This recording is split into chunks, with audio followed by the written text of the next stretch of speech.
Ya, komentar hari ini saya suka untuk membawa dalam satu lembayung dan juga gambaran serta perspektif yang lebih meluas untuk kita melihat bagaimana kurikulum digital penyedia latihan. Mungkin ramai memandang enteng berkenaan tentang penyediaan latihan ataupun pembelajaran secara dalam talian yang menyediakan mungkin on-demand learning ataupun pembelajaran mengikut kepada your own pace ataupun kepada fasa anda sendiri. Tapi ini amat penting dalam kita memustahakkan kemahiran dan juga bakat serta mempotensikan apa jua ruang untuk anda. Jadi untuk kita bercakap lebih lanjut berkenaan tentang bakat mahir, kurikulum digital, penyedia latihan, kepentingan dan bagaimana ia meminimalkan ataupun memberikan impak kepada masyarakat.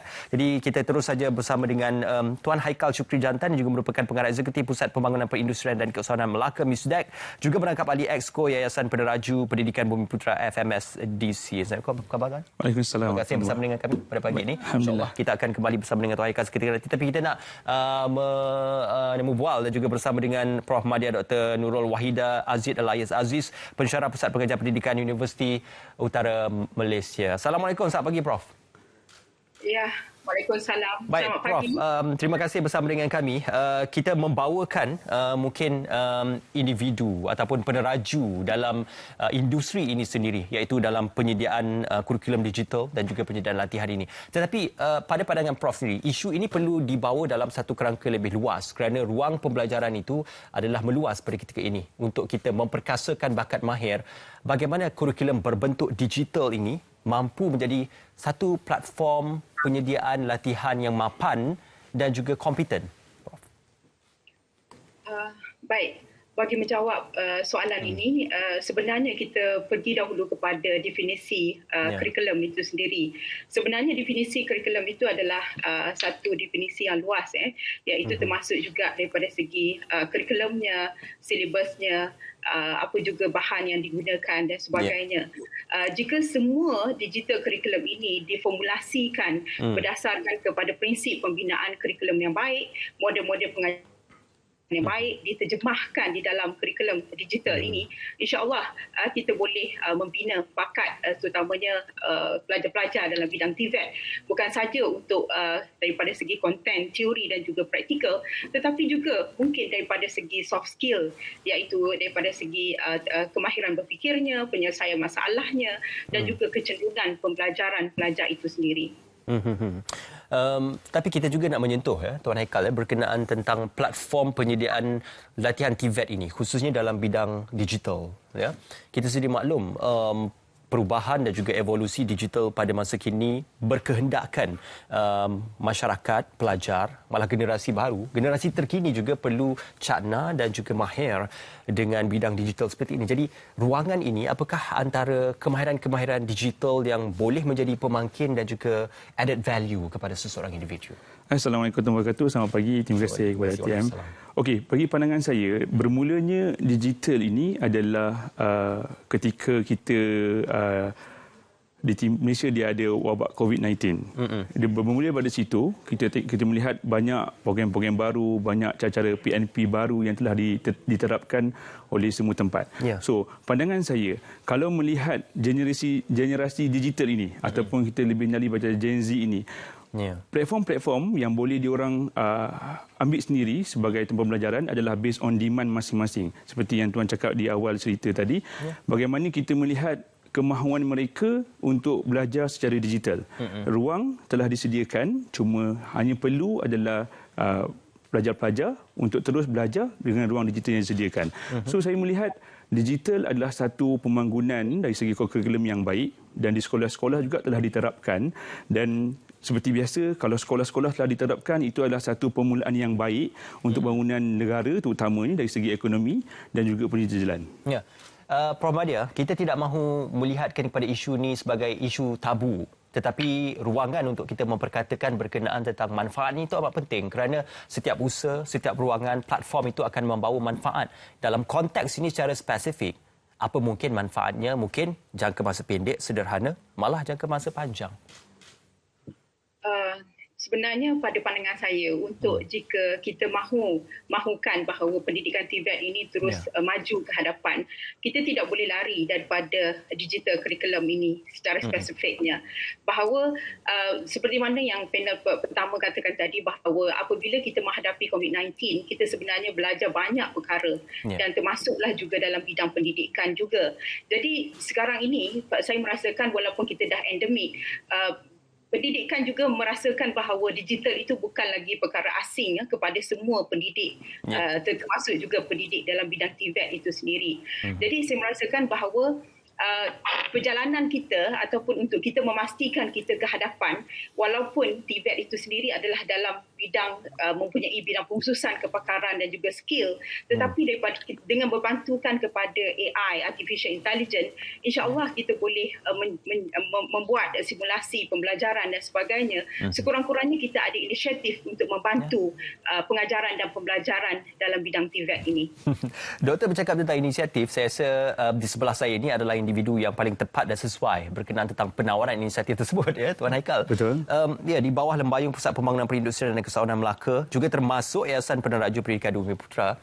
Dua mungkin portfolio yang dipegang itu. Apa mungkin penawaran ini sudah dimantapkan dan juga dikembangkan dari semasa ke semasa, dan apa bentuk penawaran latihan tersebut? Okey, bercakap tentang penawaran, pertama saya setuju dengan Prof punya pandangan. Untuk kurikulum digital, kita di pihak TVET mesti melaksanakan. So seperti di kelas kita akan buat secara hybrid. Itu salah satu platform yang baik, cara hybrid online dan juga cara face to face. Antara penawaran-penawaran yang kami ada laksanakan, contohnya di MISTEC sendiri, kita ada program-program Expert Craftsman Program. Di mana Expert Craftsman Program ini adalah program yang mana ditawarkan persejilan daripada Jerman, yang mana pelatih-pelatih yang menyertai akan dapat lebih exposure dalam Jerman. Is it a dual certification? Yes, a dual certification seperti yang diwar-warkan ketika ini. Sedikit pembetulan, saya di bawah Federation Malaysian Skill, iaitu di mana kita juga ada lagi 13 institut yang seperti MISDEC di setiap negeri yang menawarkan program-program yang baik. Antara contohnya kita ada Big Data program, kita ada Python program, kita ada Drone program. Semua program-program ni boleh terus melayari kita punya website di FMSDC ataupun fmsdc.org. Kalau pun nak lebih detail, boleh ke pada website MISDEC, itu misdec.org.my. Kat situ kita boleh melihat banyak platform digital, banyak peluang, banyak ruang yang boleh ramai orang sertai. Prof Madya, Doktor, apabila teknologi berkembang, sudah pasti ia juga akan turut bergerak seiring dengan infrastruktur dan juga mungkin dengan perkembangan gadget itu sendiri. Dan ilmu itu juga akan turut berkembang kerana ia seiring dengan keperluan dan juga kapasiti teknologi. Pandangan Prof Madya, Doktor sendiri dalam kita mengejar ataupun bergerak seiring dengan perkembangan ilmu dan juga teknologi itu, bagaimana seseorang yang menginginkan ilmu perlu belajar dan berkehendakkan supaya setiap teknik dan juga latihan itu dipelajari sedalam-dalamnya supaya kita tidak ketinggalan dari segi perkembangannya. Okey, baik. Untuk soalan ini sebenarnya apabila kita bercakap tentang learning atau proses pembelajaran, dia melibatkan dua hala. Ada dua entiti di situ, iaitu pendidik dan juga pelajarnya. Okey, jadi kedua-duanya adalah perlu memainkan peranan yang penting bagi saya lah dalam proses pendidikan itu. Ya, jika pelajar itu tidak mempunyai motivasi, tidak mempunyai kita panggil dia sebagai self learning, independent learning dan sebagainya, dia juga menjadi salah satu faktor di mana boleh mempengaruhi proses pembelajaran itu berlaku. Namun sebaliknya, dia satu side yang satu lagi adalah daripada segi pendidik. Maksudnya di sini adalah kedua-duanya memainkan peranan yang sangat penting. Jadi pada pandangan saya, untuk meneruskan digital ini, pendidik juga harus mempunyai kepakarannya dalam bidang digital itu sendiri. Yang itu juga of course perkara pertama ialah minat. Maksudnya dia juga perlu mempunyai minat bagaimana untuk membangunkan digital curriculum bagi kurikulumnya sendiri, dan juga bahan-bahan pembelajaran digital itu juga dibangunkan bersama-sama dengan memasukkan model-model of instruction yang terbaik dan juga memasukkan elemen-elemen multimedia yang boleh menarik minat pelajar itu sendiri untuk menyukai apa yang dia sedang pelajari, dan juga sebenarnya melalui immersive learning ini secara virtual juga, dia boleh sebenarnya memotivasikan pelajar itu melalui elemen-elemen multimedia dan juga VR ataupun artificial intelligence itu sendiri. Dia boleh memainkan peranan untuk memotivasikan pelajar itu sendiri berdasarkan kepada dapatan-dapatan kajian saya memang menakjubkan, bukan sahaja kepada pelajar TVET tetapi juga kepada pelajar sekolah rendah, sekolah menengah dan juga di sekolah preschool juga. Okey, baik. Satu pandangan yang konklusif, Prof. Madya Dr. Tuan Haikal, mungkin sedikit kesimpulan mewakili peneraju ataupun mewakili mereka yang selalu mewar-warkan berkenaan tentang isu dan juga bidang ini. Apa mungkin melihatkan kepada ini masa yang terbaik untuk kita menggerakkan dengan lebih agresif penyediaan latihan berasaskan digital ini? Ya, saya bersetuju dengan pandangan daripada Prof. Untuk sekarang dan ketika ini adalah ruang yang terbaik untuk semua orang. Tidak terbuka kepada golongan-golongan TVET juga. Daripada pihak sekolah rendah, sekolah menengah, kepada IPT dan IPTS. Boleh mencemburi bidang TVET ini. Dan jika hari ini ada di pihak IPT ataupun IPTS yang tidak terlibat dengan TVET, boleh jadikan TVET sebagai second certificate ataupun satu pengetahuan tambahan untuk digunakan pada masa akan datang. Ketika ini di pihak kerajaan banyak menyediakan platform-platform yang berguna untuk TVET dari segi digital, dari segi IR 4.0, dari segi marketing strategi, dari segi business development, semua secara digital. So rebutlah peluang ini kerana peluang ini adalah peluang yang terbaik dan ketika dan saat ini adalah waktu yang paling sesuai untuk kita mulakan. Jika semalam kita rasa masih ragu-ragu, hari ini tak boleh ragu-ragu. Hari ini kena teruskan juga, kena meminati TVET kepada masyarakat di luar sana.